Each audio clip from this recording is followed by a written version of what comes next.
question. Hi, Karishma. Hi, Willow. Can you tell me a little bit about your business? Sure. So what I do is I help small business owners get over the fears, the doubts, and the overwhelm around money, and help them to be a bit more financially confident. And we do this by I help them understand their numbers as well as make them more aware of their financial behavior. So it's a bit of a mix of the two. Cool. Yeah. Why did you decide to join the retrograde repurposing challenge?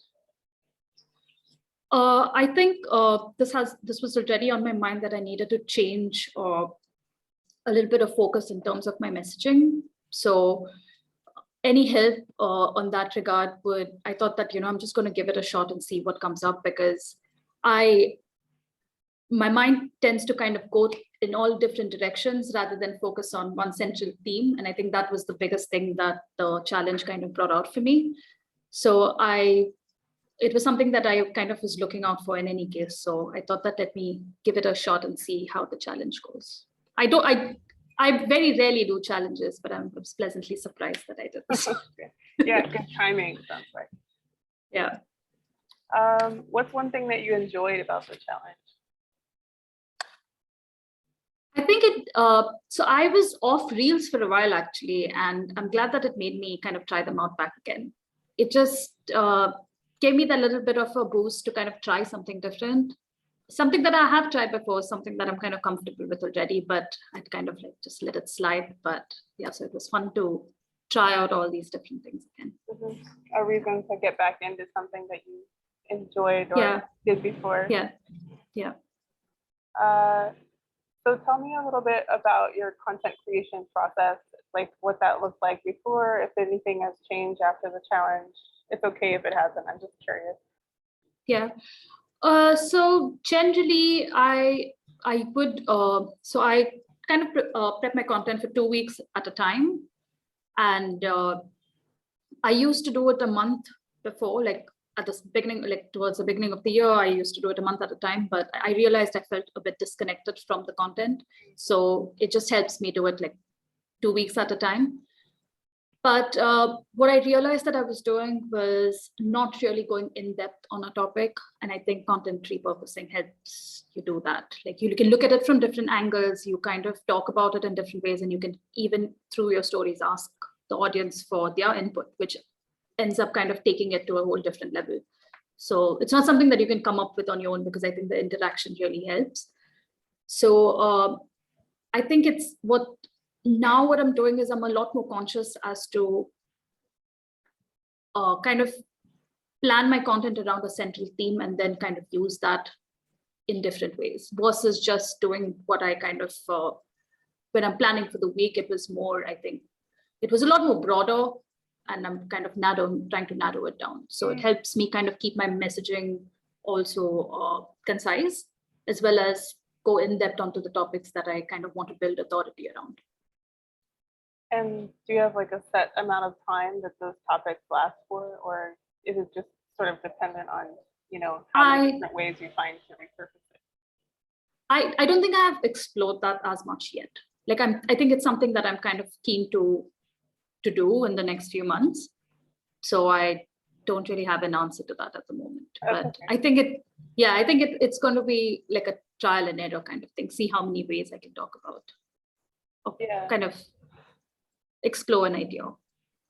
I like what you mentioned about there's something sort of organic when you ask your audience to interact on a certain topic, and you can't do it by yourself. I agree with that, because sometimes stuff comes out that you wouldn't have, considered yourself. Yeah. So that's the kind of fun part about the collaborative features on Instagram. Yeah, for sure.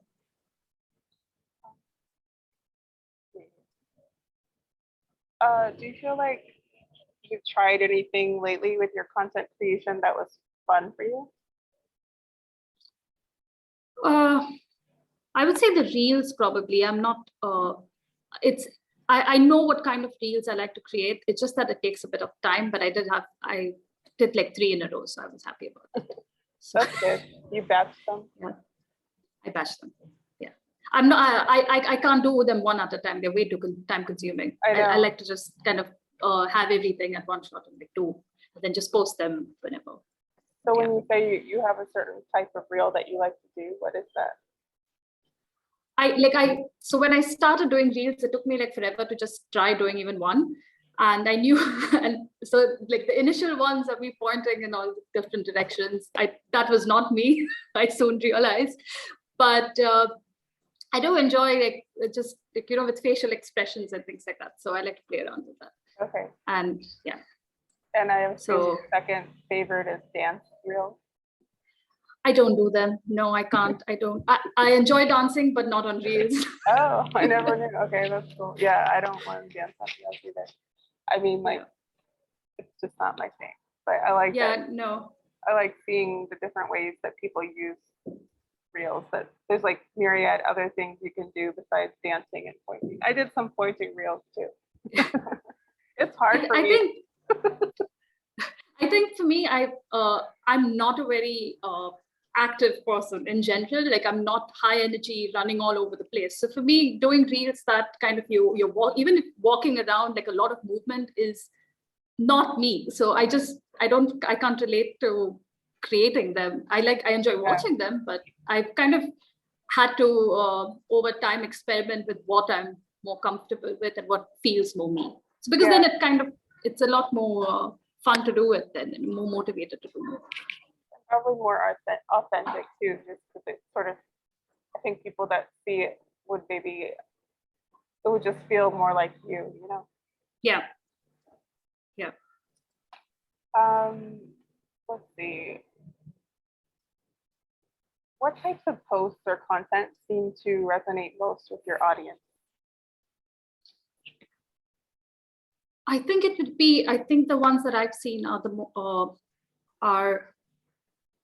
some new ideas, like so a single post or a carousel if it's something with tips, it would be like a carousel, but otherwise just a single question or something with like a story behind it. I think the story is they're always good. I'm not great at telling them, but I'm trying to kind of work on that. But yeah, especially with finance, it's not the most interesting topic for most people. So it needs to come across in a more relatable way or something that is interesting at least. So it needs to something that draws them in. I like sharing quotes, and I think people resonate with them when you can talk about it in a way that ties back to numbers, because that's not something that always kind of that's always explored. But so I think for me it's some introspective questions or tips generally work. Yeah. It's interesting what you say about stories, because sometimes finance can be a little bit dry. Now, you're talking about mindset, so I could see like stories about how people have sort of approached their money. That could be interesting, because you could envision yourself making those kinds of mindset changes. It could be like empowering or like exciting, like, oh, I could do that, or oh, that's cool, that woman is doing really well financially, like how empowering. Or it's even like, oh, this person also feels this way, and if I can talk about things that I go through, and I'm an accountant, and a lot of people think that, oh, they're not good with numbers. So if I'm a qualified accountant but that doesn't mean that you have the money mindset always. Like you still have to work on that part of it. Yeah. So it's sometimes relatable to think, oh, okay, then that means even I can kind of, try this out, or I can start somewhere, versus finding the topic so unapproachable that. Yeah, I can find like money stuff pretty overwhelming sometimes. I get overwhelmed by even the idea of it sometimes. Like I was supposed to look at my finances earlier this morning, and I was thinking about it as I ate breakfast, and then after that I just totally forgot about it. But I think it's like a mental block because it's probably only going to take me like 10 or 20 minutes, so I'm going to do it later. But I made my new goal is to look at my finances once a week instead of like forgetting stuff. And I've been having problems with like forgetting to pay my credit card bill, because sometimes I don't use my credit card at all. And then like one month I will, and I just forget about it. And then I get so annoyed with myself because I have to, you know, pay a fee or something. Yeah. And I have the money for it. It's just like annoying. So I'm trying to be more organized. But I think it can be like definitely a block. And the more you can make it feel simple to start in some place, like start with something, I think the more approachable the topic is. Yeah, for sure. Yeah. I'm going to hold you on to your, I'm going to look at my finances later. Okay. You can ask me about it. I will. All right. And then I'm curious, what are some of your favorite things about Instagram, and what are some of your least favorite things about Instagram? About Instagram in general, or about me using Instagram? You using it, I guess. Okay. So I think I don't enjoy lives. You know that already. And it's just because, I mean, I enjoy a conversation, but me staring at the camera and just talking, it doesn't come naturally. Probably if I practice enough, it might, but I just don't feel inclined to do that at the moment. I think, especially live, I think as an introvert, I need to prepare and I need to kind of have everything ready, and being live somehow unnerves me a bit. So I don't think that's something that I've tried doing it, but it just feels really unnatural. So I don't mind doing like short videos. I enjoy stories and reels, yes, but even with, I think sometimes Instagram can be so weird that it just the ideas that you think are that would really, you know, that I'm really excited about sharing, nothing will, like, I will not see anything, and then suddenly this random thing that I just kind of was a 2-minute thing will suddenly get traction, and then it's mind-boggling sometimes what works and what doesn't work. So I think but I'm trying to I try to not let that affect what I'm doing, because at the end of the day, like, I mean, with the way that it works, some people are going to see it sometimes, some people aren't, and I think it all depends on how you engage on it as well. But I think one of the key things has been not to get lost in Instagram, like to just I regulate my time on it. Otherwise, it's like an endless scrolling. What is it? The doom scrolling, whatever it's called, that you just kind of get lost in it. I used to in the past. Now it's like I need to have. How do you do that? Is it like a daily limit or a weekly limit or what? It's not a hard limit like that. But it's just that I look at it at a specific time of the day. So like the rest of the day, I will, even if I go check it, it's just for a minute or so. I don't let myself start scrolling. The scrolling bit, I think I limit to a certain time of the day. Yeah, sometimes I find myself scrolling and finding nothing interesting, but just keep doing it, you know, and I'm like, I can't find anything I'm interested in here. Let me just keep trying. And it's just like, why am I doing this? I mean, I'm not even really engaging with anyone. I'm just like mindlessly scrolling. Then I'm like, okay, but I've just been like looking at it for, maybe there's something more, and then it's this, maybe there's something more that never ends up being anything. Like, but when you're watching a bad movie and you know it's bad already, like, you know, 20 but you've invested all that time. Yeah, but you're but like, you've invested the 20 minutes. Maybe something you've invested the 20 minutes, but you still have to finish the 2 hours now, because the 20 minutes apparently. I know. It happens with the bad book as well.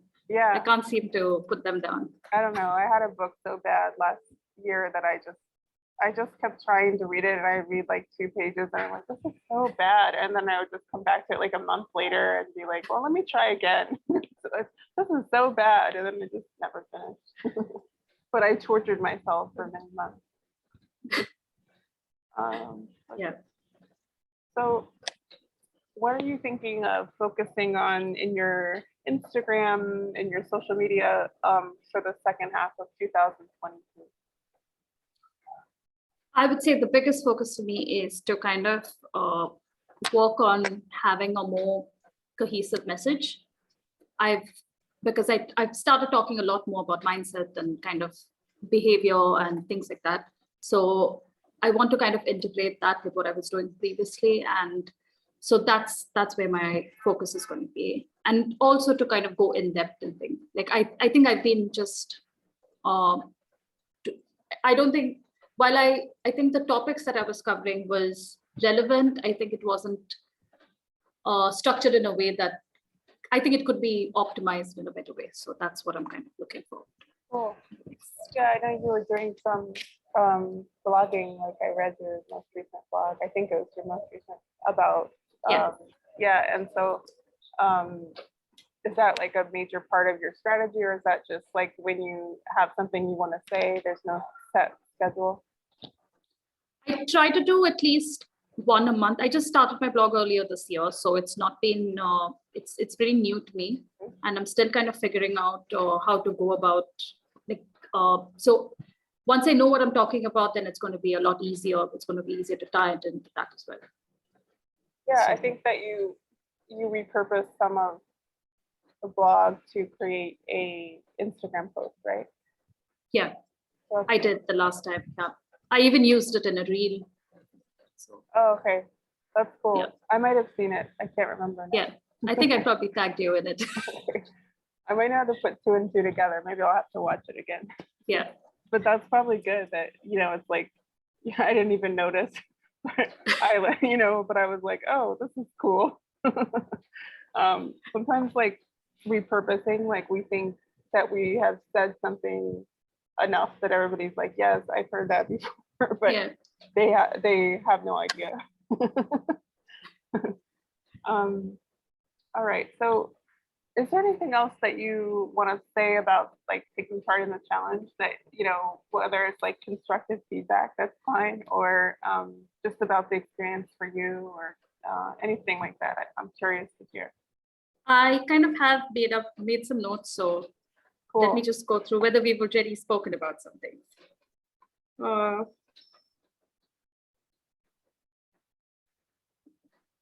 So I think some things that we already talked about, it was kind of like seeing the variety of ways that you can talk about something. And I think that helps build authority and kind of helps your audience as well recognize what exactly it is that you're doing. And it kind of comes across a lot more clearly if you're talking about it, the same thing in different ways, but then they know, okay, this is what you're clearly talking about. This is what you kind of do. And then I think obviously the time saving element of it, you don't have to come up with like a gazillion ideas all at once. You can surely make that, really stretch that out. And I think a lot of people struggle. I know for me at the start, I was like, what am I going to talk about? When I started with my Instagram account last year, it's like, what am I going to talk about? And it was just so stressful to even sit and try to come up with 5 things. And so for anybody who's starting out, it would be a great idea to kind of, it's an easy way to get started with posting consistently and trying out all these different ways, right, of showing up on Instagram. Yeah. And I would say, and I think the last bit is that you can show a bit of yourself or a lot of yourself, depending on how comfortable, how much of yourself you want to show. But I think you can find what works best for you and show up in that way, I think. And I think that your audience can kind of see that you're comfortable with this medium versus something else. Like, I think it shows. Mm-hmm. So, or at least when I'm watching it myself, watching it back again, I look really awkward. So. But I mean, that changes over time. Yeah. I mean, depending on if you want to stick with that certain thing or not. True. Yeah, I agree with that as well. Yeah. So I think that, that's it. Those are all my notes. Well, thanks for letting me interview you, Karishma.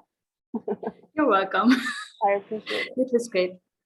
I enjoyed doing the challenge, Willow. Thanks for organizing it and kind of having so much of information, and the examples were really helpful. So I think that really helped kind of get ideas. Yeah, it was hard for me to figure out how to tell people how to repurpose. So I just had to have a lot of, examples. And that helped for sure.